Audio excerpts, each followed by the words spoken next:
pozdrav za sve gledaoce Arena e-sporta. Moje ime je Neda Luković i u narednih nekoliko minuta čućete najnovije vesti iz oblasti gaminga i e-sporta. Počinjemo sa vestima iz Counter-Strike-a. Veoma težak period za ekipu Complexity. Za samo par dana su promenili nekoliko igrača i sada je ova ekipa ostala na svega 3. Counter-Strike sastav Complexity-a je u proteklim mesecima imao težak period. Najmlađi član ekipe, Obo, istupio je iz organizacije, a nakon toga su krenuli da se gomilaju i drugi problemi. Statistički najbolji igrač, Config, je zbog povrede ruke bio prinuđen da privremeno obustavi svoju karijeru kada su i pokrenute spekulacije o njegovom prelasku u Astralis. Nedugo nakon toga, bugarski talenat Poison izbačen je iz ekipe, čime je ovaj sastav ostao na samo 4 aktivna igrača. Međutim, ono što se definitivno nije očekivalo je odluka organizacije da izbaci Blame F-a, koji je bio jedini preostali član originalne postave Complexity-a. Ovu ekipu trenutno predstavljaju Coldzera, JKS i S-Tag, zbog čega će ubrzo morati da pronađu preostale delove slagalice kako bi spremni ušli u narednu CSGO sezonu. Balkanci, radujte se pošto imate za koga da navijate u play-offu Stockholm Majora. Ekipa G2 je neporažena prošla u ovu fazu time što je u prvom meču pobedila Copenhagen Flames, u drugom FaZe Clan, a zatim i Entropic. Uprkos mnogim strepnjama, omiljena ekipa svih domaćih CSGO navijača prošetala se kroz Legends fazu Majora, čime je perfektnim učinkom od 3:0 osigurala play-off u kome će se boriti za najveći deo nagradnog fonda od neverovatnih $2 miliona. Svoj prvi meč G2 Esports odigrao je protiv Copenhagen Flamesa, koje su savladali uz pomoć dominantne igre na te strani Ancienta. Sledeći protivnik bio je FaZe, meč koji je uvek interesantno gledati.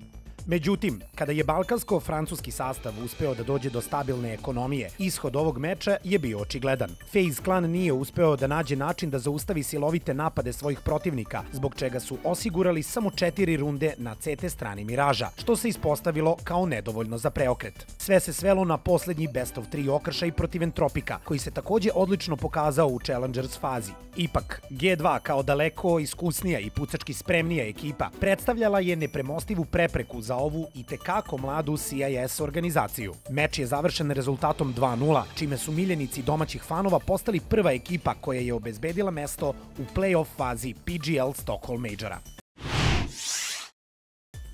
Nakon Yakuza serijala, Microsoft i Sega su najavili novo partnerstvo. Ovoga puta u pitanju je distribuiranje Sega igara preko Azure platforme.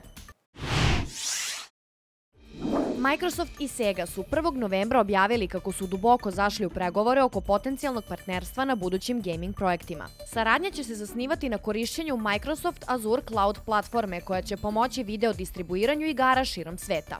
Kako se navodi u saopštenju, ove kompanije složile su se oko uslova strateškog partnerstva, čime bi Sega kreirala nove naslove koji bi bili plasirani putem Azure platforme. Glavni cilj jeste korišćenje clouda, zbog čega će veliki broj igrača imati pristup najnovijim igrama koje inače ne bi mogli da zaigraju. Predsednik Sege, Yukio Sugino, podelio je utiske povodom potencijalnog partnerstva sa vodećom IT kompanijom. Sa velikim zadovoljstvom možemo da objavimo da smo blizu sklapanja partnerstva sa Microsoftom, kojim ćemo potpomoći našu Super Game inicijativu. Ovime ćemo pokušati da naš razvoj igara podignemo na znatno viši nivo, koji će uz pomoć novonastalog partnerstva dodatno doći do izražaja. Ovom saradnjom će Sega znatno doprineti razvoju Azure platforme koja još uvek nije doživela svoj pun potencijal.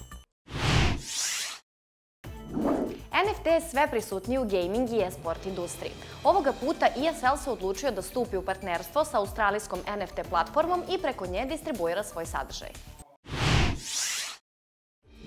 Jedan od najpoznatijih organizatora e-sport turnira, ESL Gaming, obezbedio je partnerstvo sa australijskom NFT platformom Immutable X, putem koje će distribuirati svoje NFT-ove u raznim oblicima. Kao rezultat ovog partnerstva, ESL će svojim fanovima ponuditi mogućnost kreiranja i razmene digitalnog sadržaja na bezbedan način i bez skrivenih troškova, koji na drugim platformama mogu dostići velike svote novca. Iako je Immutable X razvijen u aprilu 2021. godine, godine trenutno je jedna od najbrže rastućih NFT platformi. Za kratko vreme ostvarili su saradnju sa velikim brojem kompanija koje su se odlučile da upravo putem njih distribuiraju svoje NFT-ove.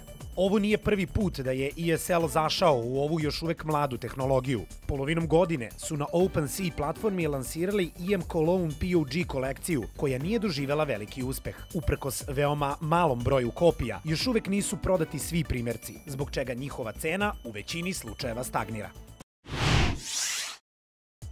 A sada nam slede dve kratke vesti. Veliki uspeh koji je Worlds postigao kada je u pitanju njihova gledanost i povlačenje kozmetičkih proizvoda poznate streamerke Valkyrie. Prvi polufinalni meč ovogodišnjeg Worldsa u kome su se suočili Damwon Gaming i T1 će, kako stoje stvari, otići u istoriju League of Legendsa. Iako su partije bile veoma neizvesne, glavni razlog za prethodnu tvrdnju jeste broj gledalaca ovoga meča koji je premašio sva očekivanja. Damwon Gaming je nakon 5 veoma uzbudljivih gejmova uspeo da izbori pobedu nad svojim protivnicima, čime su sebi osigurali drugo Worlds finale za redom. Ovaj okršaj bio je ispraćen od strane 3,5 miliona istovremenih gledalaca, što je apsolutni rekord ovogodišnjeg svetskog šampionata. Nakon velike javne osude kozmetičke linije kreirane od strane popularne streamerke Valkyrie, proizvodi su potpuno povučeni iz prodaje. Iako se distributer odmah u startu ogradio od svega što je navedeno u opisu kontraverznih krema, na kraju su ipak kompletnu liniju izbacili iz svog asortimana. Glavni razlozi medijskog linča bile su tvrdnje kako će vas Reflekt proizvodi zaštititi od plavog zračenja ekrana, čija štetnost još uvek nije naučno dokazana. Ovo je bilo sve od vesti za danas. Hvala vam na pažnji i ostanite uz Arena Esport kanal.